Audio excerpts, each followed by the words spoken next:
Lesson 3, Earth's Tectonic Plates. Section 4, page 42, Discovering Features of the Seafloor. Is the seafloor in the introductions image smooth, or does it have variations? People have studied the seafloor since 1800 BC, when sailors took depth measurements with lead-weighted lines. By the 1920s, scientists used sound waves to map seafloor features. How could seafloor maps help scientists discover a force that could move continents? Seafloor structures. To study the seafloor, scientists use a technology called sonar, sound navigation and ranging. Multi-beam sonar devices measure ocean depth by recording the time it takes for sound waves to travel from the ship to the seafloor and back as an echo. Using other sonar, scientists mapped much of the seafloor and discovered features that no one had known were there. Figure 4a below shows 4 types of seafloor features. The biggest is a chain of volcanic mountains called the mid-ocean ridge. The ridge is broken into segments by cracks that form at right angles to the ridge.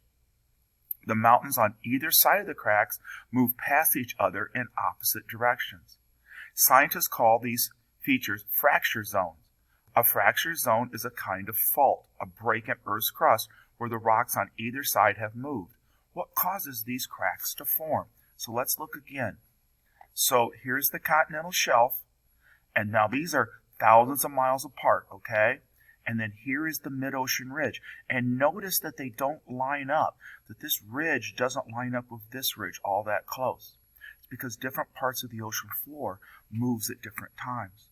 And now look over here. Here's a trench where one plate, this ocean plate, is diving underneath this ocean plate or continental plate.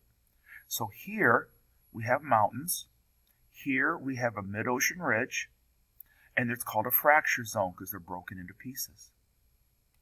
In other parts of the seafloor, scientists discovered deep valleys called trenches.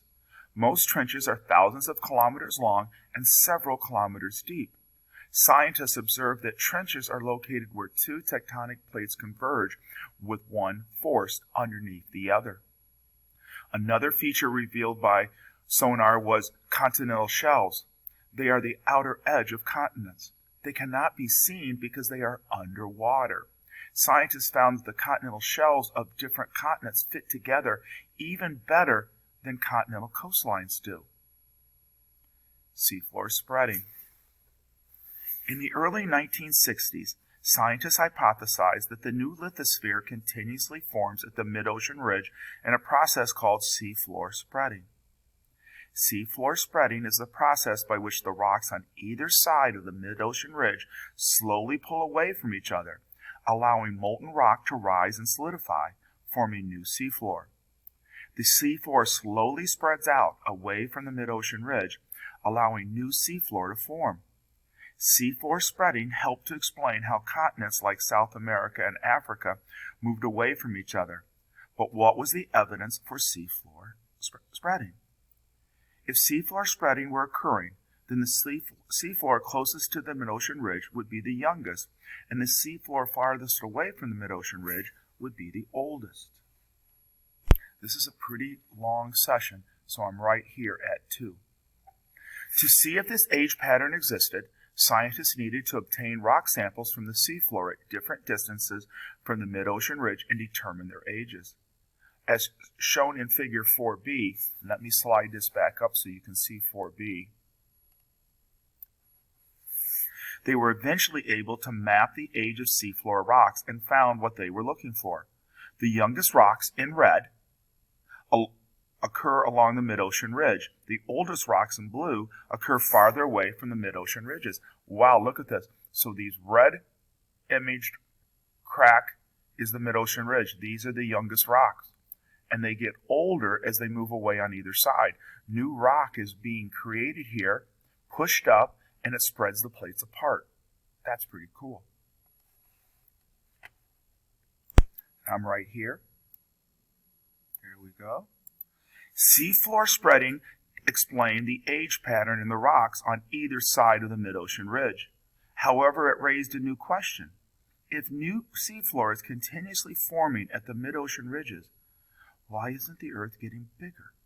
Scientists thought the answer might be found where the oldest seafloor was located, at the trenches. As oceanic crust moves away from the mid-ocean ridge, it cools and becomes denser. Scientists thought that if the oceanic crust became dense enough, it would eventually sink into the mantle and be destroyed.